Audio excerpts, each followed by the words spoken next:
Hello! Guess what? It's Yeti's Gotcha Day. So Yeti and I have been together for an entire year. Is it the best year of your life? You've only been alive for 2. Yeah, pretty good, right? So we're gonna celebrate him today. We just went to Walmart to get tripods and all kind of fun stuff for while I'm staying at my boyfriend's house. And I think, Yeti, do you wanna go get some treats? Some treats, maybe some water, maybe a bone.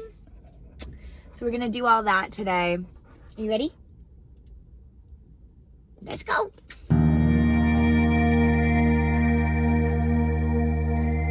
We just drove to the other side of town to an ice cream spot because I was gonna get Yeti a little ice cream, but because of his heartworm meds, he's not allowed to have dairy. So instead, we are at this little bougie pet store in Portland that I really like, and we're gonna go get him some treats and maybe a little present, but he can't go in. And I am kind of nervous just because there's a lot of people, customers in cars in this parking lot, but there's also landscapers on the edge of the parking lot, and you can see he's very interested. So I just hope that they don't come near the car because he'll go literally crazy. You gonna be good while I'm gone? Yeah, you're gonna be good.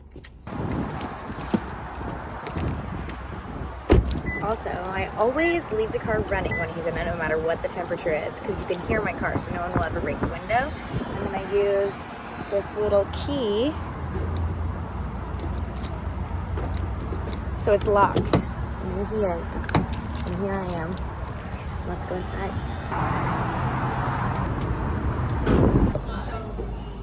I know for sure that I want to get a toy. He's had this one before. Oh, I really like her. Okay, so here's our Bayside Bark haul. Up first, we have a alligator toy. Good boy. And we also got 2 pig ears, one for Yeti, one for my boyfriend's dog. It's called a no hide, and it's not dangerous like rawhide is for dogs to chew. So we'll give this a little try later on when he's just chilling in the house.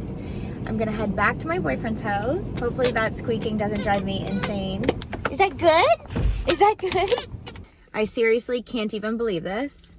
5 minutes. 5 minutes in the car. What is this in here? A water bottle? Tall tales, you have some explaining to do. This was $20-something, so great. We're gonna transition over to this so that mommy can talk about you. I was kind of hoping that that would be a quiet toy, but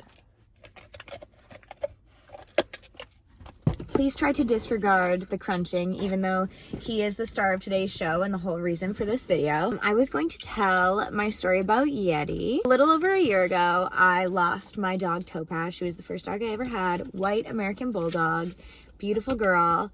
And when she passed away, I knew that I needed another dog because I wanted to travel, and I was too afraid to travel by myself. So I was on the internet looking for American Bulldogs because that's what I'd had before. And I found Yeti. I find him, he's in Virginia, 10 hours away. I emailed back and said, we're gonna put you in touch with a trainer who has been working with Yeti. This dog trainer calls me, we talk on the phone for like an hour. She sends me pictures of Yeti, all this. She was really nice, but she's like, he does not like men. And I was like, okay, no problem. Like, no problem. I don't have a boyfriend, and it's just me, and I stay with my mom when I'm home, so like, perfect, that's great. He sends me videos of him playing, all this stuff. I decide I'm gonna make the 10-hour drive down to Virginia. I leave at 8 o'clock in the morning. I get an Airbnb down the street from the shelter that I got him in. In the morning, I wake up and I head right over to the shelter. So I drive up to the shelter, and this woman is walking Yeti outside, and he looks so cute, and I was so excited, and I was kind of nervous that he wasn't gonna like me. I remember the last thing I said to my mom when I left her house was, what if he doesn't like me? She's like, he's gonna love you, it's gonna be great. So the dog trainer comes up to me and like throws me this little sandwich bag that's full of cut up pieces of cheese and hot dogs, and she says, just throw them at the ground, don't look at him, and don't try to touch him. I don't have a brain in my head sometimes. So I'm like, okay, sure, sounds great. So I'm just, throwing these hot dogs at the ground. We go for a little walk, like side by side. She hands me the leash. We all walk together. After like 20 minutes of him taking treats out of my hand and all this stuff, that should have been a red flag to anybody else, that I wasn't allowed to look at him or try to touch him immediately. But my brain, like I said, not functioning. So we go in the pen. She shows me his tricks that he does. And she's like, okay, try to touch him. And I just remember I pet his head and he leaned into me and I was just like scrubbing him. He was licking my face and she was like, oh, this is going to be great. Like, do you want him? And I was like, of course I want him. Why wouldn't I want him? Well, I'm waiting for her to go get the paperwork. A guy comes in and he is petting Yeti and he's like, I just wanted to say goodbye. He's really special. I remember him saying that and how happy Yeti was to be pet by him. And just that moment alone gives me hope that someday Yeti's going to be able to be handled by a man. Because, it wasn't that important to me at first, but now it really is because I have a partner and we're keeping the dogs separate and all this stuff. It gives me hope, just that one moment, that memory that I have stored away, and I think about it all the time. So we do all the paperwork, we take Yeti home. Everything's great. That night, I get home really late. My mom meets us out in the yard. Same deal. She throws hot dogs at the ground. He lets her pet him. Everything is perfect. The trouble started when we decided we were going to try to introduce my mom's boyfriend to him. Just in the driveway alone, Yeti was acting frantic and crazy, and I wasn't really given the background information that I needed to anticipate that would happen. He's lunging, trying to get at this guy, barking, growling, and the man wasn't even close to him, and Yeti is freaking out. So I'm like, okay, we're tabling this. I realized that there were more issues when I tried to take Yeti to the vet a couple weeks later. This was back when COVID procedures were still going on, so the vet techs would come out to the car to get Yeti, and Yeti was smashing his face up against the glass, trying to get at them. I was just like, we are not doing this. We're not doing this without medication or a muzzle. I don't feel comfortable. He's really stressed out. So we ended up going home. Yeti and I's relationship at the beginning was really rocky. It's not that we didn't bond immediately. It's more or less just I wasn't used to such a high energy, frantic dog. And I wasn't given the information that I felt like I needed.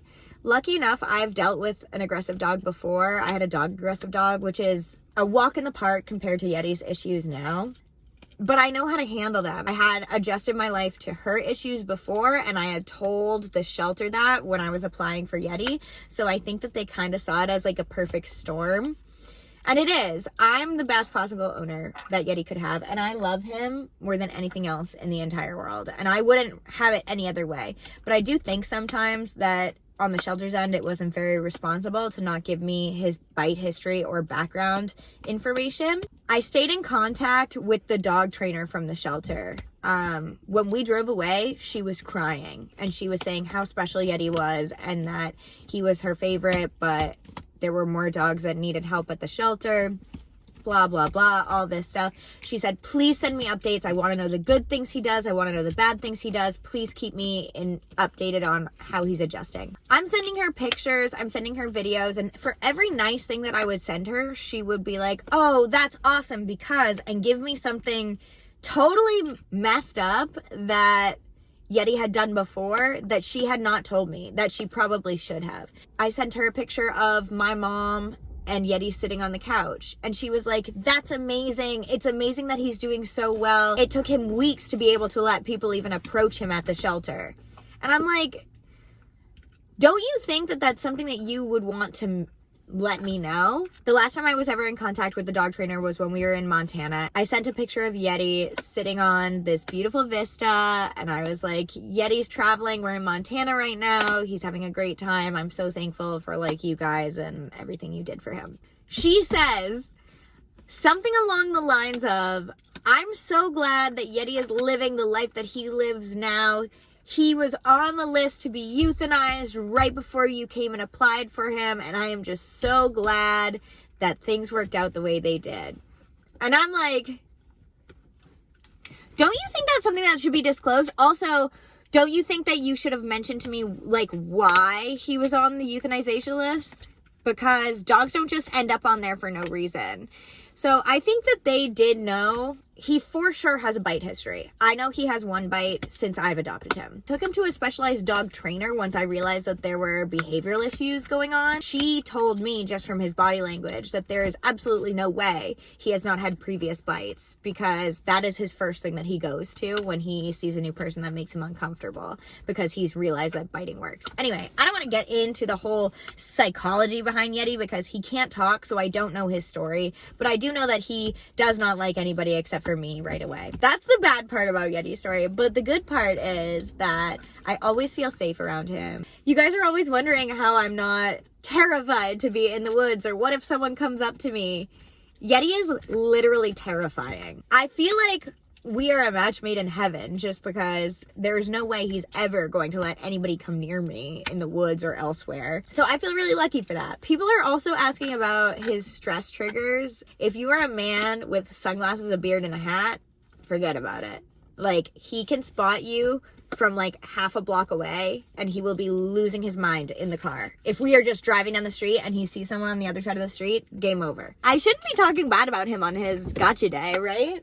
My favorite thing in the entire world that makes me like the happiest is to just watch him running around.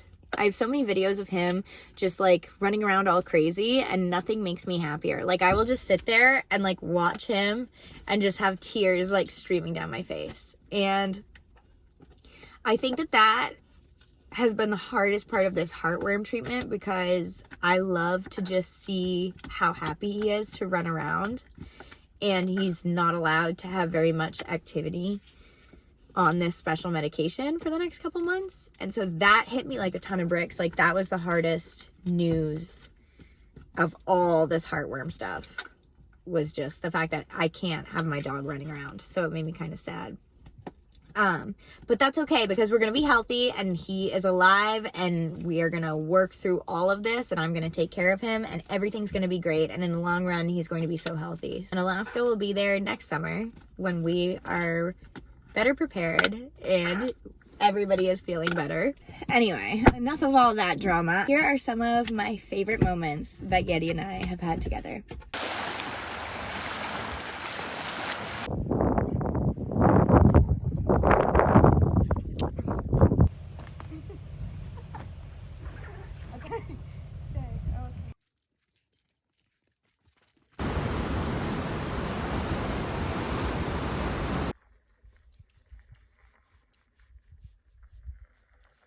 We are having a little snuggle. Yeti has destroyed his entire toy, and we love you guys so much. Thank you for tuning in, and thank you so much for following Yeti and I on this journey. We love you.